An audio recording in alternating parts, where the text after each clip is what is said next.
Hello guys, welcome back again to my channel bersama saya Hansen di sini, dan seperti biasanya setiap harinya saya akan buatkan video seputar cryptocurrency.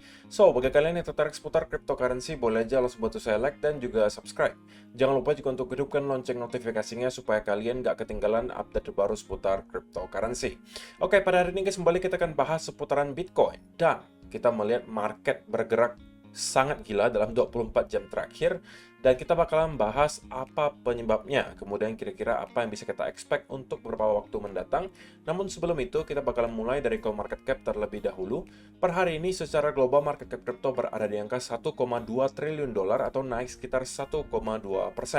Nah, Bitcoin sendiri di angka 29.029, Ethereum 1906, BNB 332, XRP 0,46, Cardano 0,4055, Dogecoin 0,079, Polygon Matic 1 dolar, dan Solana berada di urutan ke-10 dengan harga 21,70 dolar. So, per hari ini kita melihat market dalam keadaan yang mix, sebagian ada yang hijau, ada juga yang merah. Walaupun penurunan dan kenaikannya sebenarnya nggak terlalu signifikan, hanya kurang lebih 0,sekian% hingga 2%, dan menjadikan Bitcoin, bukan Bitcoin, tapi Cardano hari ini sebagai top performer dengan kenaikan 2,58% menuju 0,4 dolar. So, itu adalah outlook sementara dari beberapa top coin yang ada. Sekarang kita masuk dulu ke beberapa berita dan data terbaru hari ini. Nah, yang pertama disampaikan di sini, Arkham denies bagi Mt. Gox alerts to blame for 7% Bitcoin price crash. Jadi kalau misalnya teman-teman perhatikan gitu ya, dalam 24 jam terakhir, Bitcoin itu seperti bermain roller coaster. Dimana ketika kemarin kita sempat membahas Bitcoin itu sudah hampir break di atas 30.000, kemudian tiba-tiba di-dump sampai 27.000, dan sekarang kembali rebound menuju kurang lebih 28 sampai 29.000.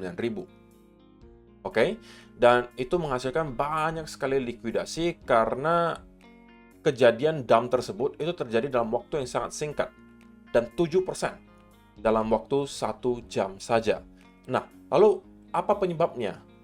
Spekulasinya adalah ini guys, karena disampaikan di sini the price of Bitcoin nosedive roughly 7% in just 1 hour, falling from 29,850 to 27,789, which media outlets reported was due to blockchain analytics firm Arkham Intelligence incorrectly sending out an alert that wallets linked to Mt. Gox and US government had begun shifting large sums of Bitcoin. Jadi ada satu tweet yang disampaikan oleh Arkham Intelligence. Mereka adalah juga perusahaan untuk blockchain analytics atau analisa blockchain, yang setiap kali gitu ya ada transaksi-transaksi yang besar, transaksi-transaksi yang penting yang dilakukan di blockchain, itu mereka biasanya memberikan notifikasi berupa tweet di Twitter. Dan pada saat sebelum kita melihat dump tersebut terjadi yang 7% dalam waktu 1 jam itu, kita melihat Arkham Intelligence itu melakukan tweet menyatakan bahwa ada pergerakan yang cukup besar. Artinya cukup besar ini dalam artian jumlah Bitcoin-nya. Artinya ada Bitcoin dalam jumlah besar yang bergerak dari walletnya Mt. Gox dan juga pemerintahan Amerika Serikat. Kita tahu kedua institusi ini punya memang Bitcoin yang cukup banyak. Oke, bukan institusi sih, tapi satu pemerintahan, satu institusi. Mt. Gox punya ratusan ribu Bitcoin. US government juga tidak kalah banyak hasil sitaan. Nah, kalau memang benar gitu ya, Mt. Gox dan juga pemerintahan US itu menggerakkan Bitcoin-nya dalam jumlah yang besar, kita harus berasumsi bahwa itu biasanya adalah untuk dijual. Oke? Dan ketika tweet tersebut disampaikan oleh Arkham Intelligence bahwa ada pergerakan besar di walletnya Mt. Gox dan juga US government, kita kemudian melihat sell-off terjadi secara instan. Langsung market sell-off 7% dalam waktu 1 jam. Tetapi gitu guys, setelah 1-2 jam kemudian, setelah banyak sekali orang-orang yang kemudian meneliti lebih lanjut, seperti salah satunya adalah Checkmate, menyatakan bahwa rumor tersebut tidak benar guys. Based on our labels and at Glassnode, neither the USG nor Mt. Gox are spending any coins from addresses we monitor. Stay safe out there folks. Jadi katanya ketika dicek kembali, ini tidak benar guys, bahwa tidak ada pergerakan sama sekali yang mereka lihat di walletnya Mt. Gox maupun pemerintahan Amerika Serikat. Karena tentunya tidak hanya si Arkham saja guys yang sedang memantau wallet-wallet besar tersebut, tapi banyak juga yang lainnya yang melakukan hal yang sama.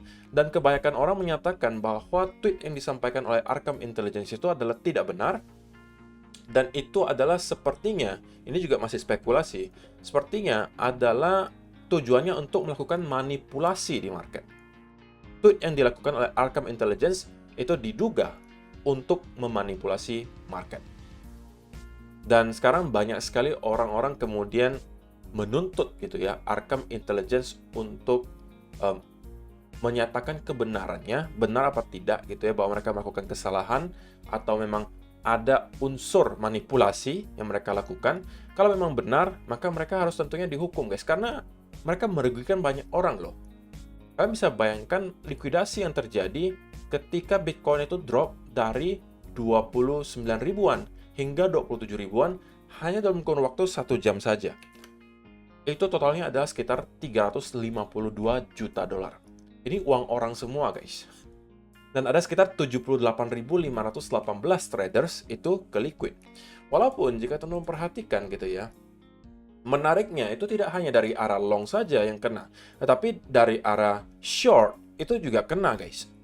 Jadi dari total 352 juta dolar itu, 203 jutanya itu datang dari arah long, dan 148 juta dolarnya itu datang dari arah short. Oke, sekali lagi, ini adalah sebuah likuidasi yang cukup besar, 352 juta dolar hanya dalam kurun waktu 24 jam terakhir. Dan ini adalah salah satu yang disebabkan oleh tweet dari Arkham Intelligence tadi. Sehingga sekali lagi, guys, ketika kalian mendapatkan ada berita-berita semacam itu, alangkah baiknya kalian cross-check dulu kebenarannya. Oke, alangkah baiknya kalian cross-check dulu kebenarannya, benar apa tidaknya, kalian verifikasi lagi ke tempat-tempat lain yang menurut kalian terpercaya, sebelum kalian mengambil kesimpulan bahwa oke, berita tersebut benar. Sama juga kalau opininya atau misalnya beritanya dari saya. Teman-teman juga wajib gitu ya, ketika menurut kalian itu adalah sebuah berita yang besar, berita yang penting untuk kalian, coba di double check dulu, di cross check, benar nggak nih katanya Ko Hansen gitu, bahwa ini sedang terjadi. Jangan sampai kalian menelan mentah-mentah semua yang saya sampaikan, ataupun influencer-influencer lainnya. Karena sekali lagi, kita semua itu manusia, guys. Pasti akan ada hilafnya, salahnya pasti ada. Seperti di video kemarin juga saya ada salah sebut gitu ya, ketika saya menyampaikan data GDP itu harusnya keluarnya hari ini, bukan kemarin. Tapi kemarin saya sebutnya juga malam kemarin. Jadi itu salah sebut gitu. Jadi ya sekali lagi, namanya manusia pasti ada hilafnya gitu. Teman-teman ketika mendapatkan ada berita-berita besar yang menurut kalian cukup penting, maka kalian harus double check gitu. Cross check lagi kebenarannya. Oke? Nah, kemudian untuk minggu ini kita juga akan mendapatkan Bitcoin option expiry yang cukup besar, guys. 3,2 miliar dolar. Oke, dan ini akan expire kurang lebih di tanggal 28 April. So, saya rasa kita juga akan kembali melihat para gitu ya, para paus mencoba untuk menarik harganya sesuai dengan kemauan mereka. Karena yang main options ini bukan hanya dari arah bulls, guys, tapi dari arah bears juga tentunya ada. Jadi masing-masing pengen menarik Bitcoin ke harga yang mereka mau supaya mereka memenangkan optionsnya. Sehingga apa yang terjadi biasanya di hari Jumat ketika menjelang option expiry, maka kita akan melihat pergerakan yang cukup zigzag, walaupun mungkin tidak akan terlalu masif, tidak semasif yang kita lihat dalam 24 jam terakhir, tapi kalau teman-teman yang merupakan scalper itu pasti akan berasa gitu. Jadi pastikan kalian sudah aware hal ini terjadi, so jangan ambil resiko terlalu besar, terutama untuk kalian-kalian yang merupakan scalper, terutama untuk besok gitu ya. Dan juga berita baik kembali datang dari sektor bank. Karena lagi-lagi ada sebuah bank di Austria, saya nggak bisa sebut nih namanya, guys, tapi sebisa saya aja ya, Raiffeisenlandes to offer crypto investment services. Dan ini namanya panjang banget, guys. Raiffeisenlandes pokoknya itulah, guys. Disingkat RLB Norwegian, an Austrian cooperative banking company founded in 1900 is preparing to launch crypto investment services in collaboration with the Austrian crypto Bitpanda. Jadi ini saya kemudian penasaran gitu, apa sih bank dari mana sih gitu kan. Jadi saya search aja di Google. Jadi mereka adalah lembaga kredit dan pengelompokan bank koperasi yang didirikan pada tahun 1900 dan berkantor di Linz, Austria. Ini adalah lembaga pusat Raiffeisen Banking Group di Upper Austria dan yang terbesar dari 8 bank sentral provinsi Austria. Jadi ini harusnya bukan sebuah bank kecil, guys. Dan mereka sekarang sudah menawarkan jasa untuk berinvestasi di cryptocurrency. Sekali lagi, apa yang saya sampaikan, guys, step by step gitu ya, lambat laun.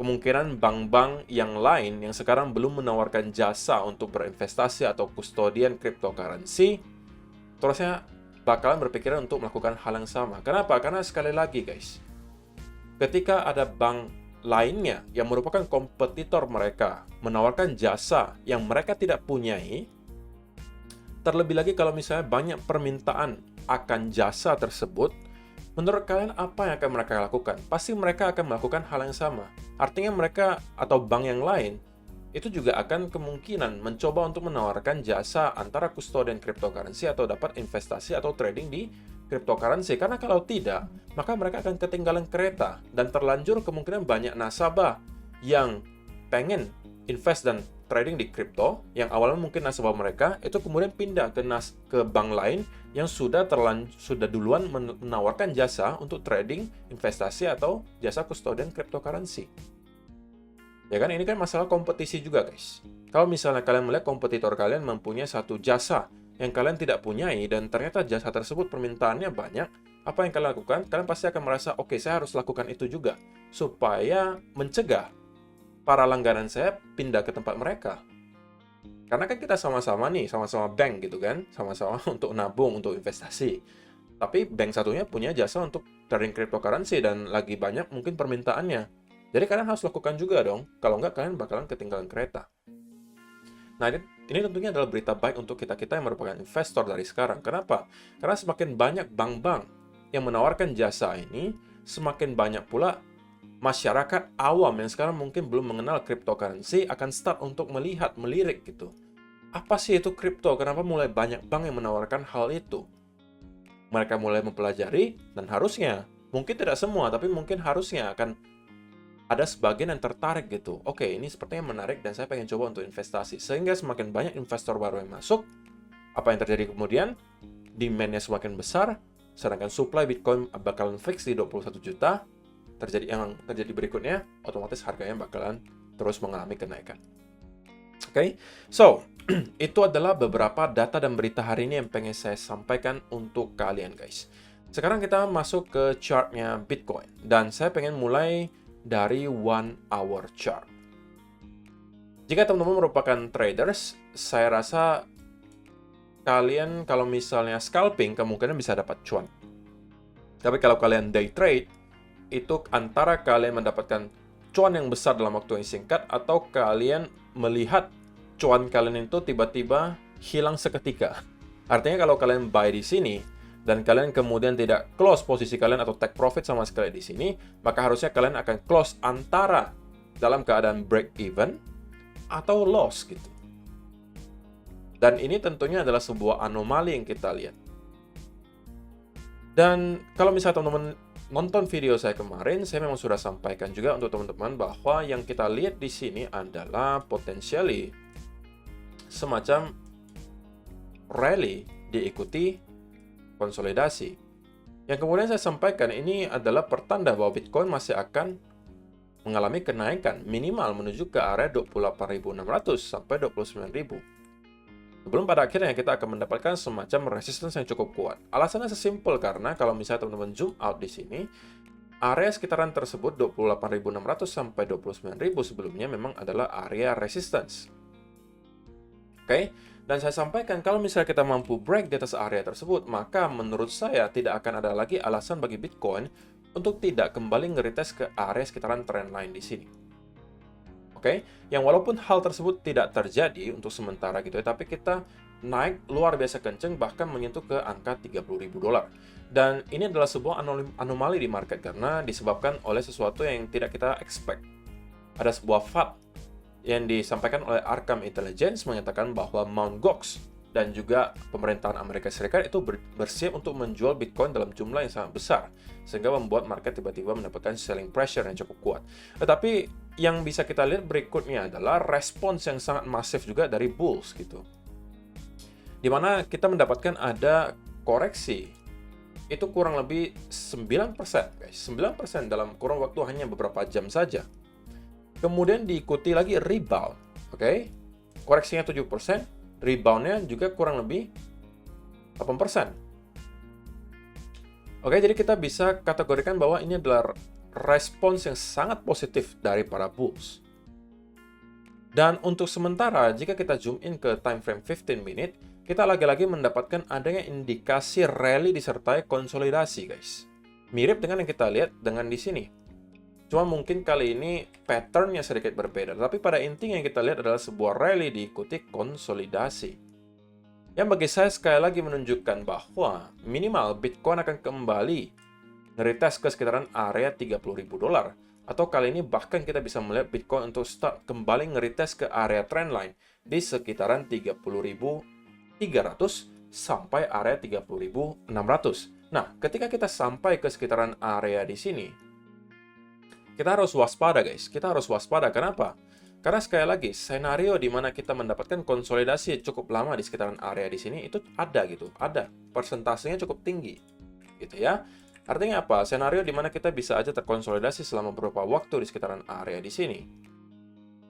Itu menurut saya adalah juga senario yang cukup ideal bagi para bulls. Kenapa? Karena kita pengen melihat market mempunyai cukup waktu untuk melakukan akumulasi terlebih dahulu. Kita nggak mau rally-nya terus terjadi, tapi tidak disertai dengan volume, guys. Alias volumenya terus menipis. Kalau seperti itu yang terjadi, maka dump berikutnya juga akan dalam, gitu. Yang kita mau adalah kita mendapatkan rally, gitu kan. Kemudian kita berikan market waktu untuk melakukan akumulasi, seperti yang kita lihat di sini. Itu dari bulan Januari hingga bulan Maret, 2 bulan akumulasi, sebelum pada akhirnya kita mendapatkan rally berikutnya. Nah, hal yang sama juga bisa kita lihat di sini. Dan itu menurut saya cukup ideal, gitu. Dan itu cukup sehat untuk kita lihat di market. Terlebih lagi memang kita sekarang sedang menghadapi area resistance yang sangat kuat, yaitu adalah area 28 sampai 30 ribu dolar dan juga area trendline di sini. Jadi ada dua resistance yang menghalangi Bitcoin untuk dapat move higher gitu. Dan juga kenapa ini adalah senario yang ideal? Karena kalau ini yang kita lihat, ini justru bisa teman-teman jadikan sebagai peluang lagi kalau misalnya kita ada mendapatkan potensial channel atau kalian mungkin sebut sebagai bull flag. Ketika dia breakout, ini adalah potensial swing long lagi untuk kalian. Menargetkan mungkin ke sekitaran area yang sudah lebih tinggi, 36 sampai bahkan 40 ribu dolar.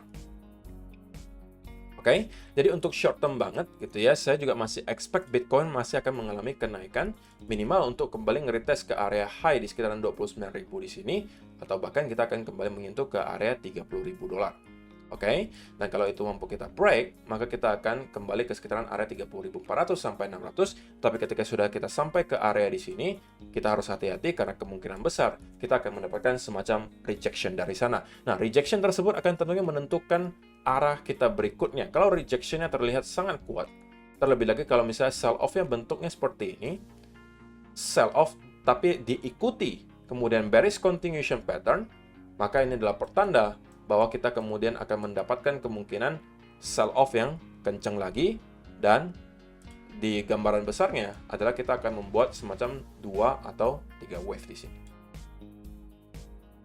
Oke, jadi itu adalah beberapa hal yang menurut saya perlu teman-teman ketahui. Sekali lagi, short term saya masih expect sedikit ke arah bullish, minimal ke sekitaran 29.400. Target kedua adalah 30.000, target terakhir ada di sekitaran area di sini. Yang kalau misalnya teman-teman ada trade di sekitaran area di sini dan menerangkan ke arah tersebut, saya sarankan take profit minimal di sekitaran area di sini atau bahkan sudah di sini. Oke. Tapi kalau misalnya kita kemudian melihat ada sell off di sini, ya saya nggak mau masuk ke arah short, guys. Karena bagi saya setupnya di sini tidak jelas gitu. Kalau misalnya buy, bagi saya masih ada sedikit setupnya di mana ada rally disertai konsolidasi.